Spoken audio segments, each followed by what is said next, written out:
One of the important aspects of leadership is listening. And in fact, I was talking to a group of leaders and was asked that if I was to choose one quality that made a difference, what would that be?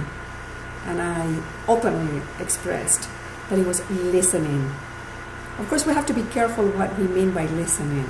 It doesn't mean that we are going to get boggled by everyone's opinions and then we're not going to be able to make a decision, or at least to make a logical, effective, considered, very well planned decision.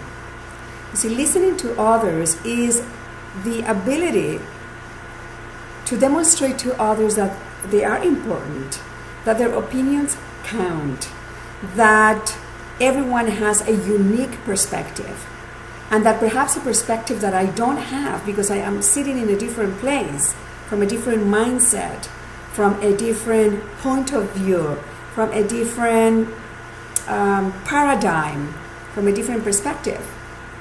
But listening to someone else's might open up the field of possibilities.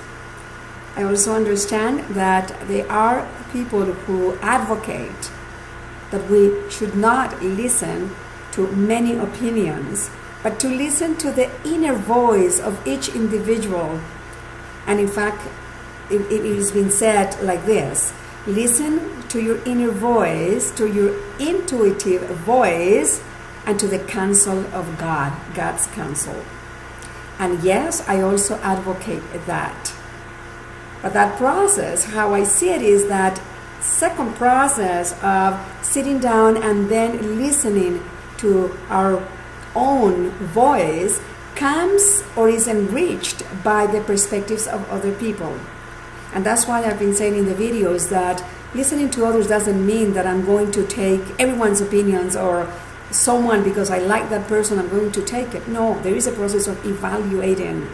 And that's why in leadership, the number 4 principle was planning and implementation, which of course involves the taking the perspectives, planning according to the vision, to the purpose, and implementing according to what is required and what the best answer or most effective path will be. I just want to clarify that listening to the opinions of others has to be done in a, if you want, in a very open, planned, purposeful manner. And as well, to understand that there is a voice that always, or most of the time, tell us what's right. Some people call it listen to your heart. And some people call it listen to your spirit, listen to that.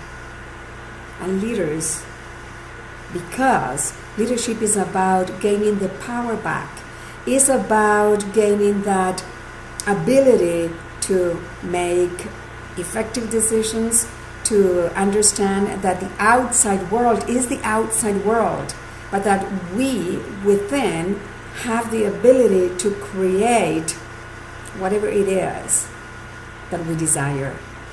And I know that some people might question that whatever it is that we desire, but what I'm talking about is whatever is a path to our purpose and to our vision.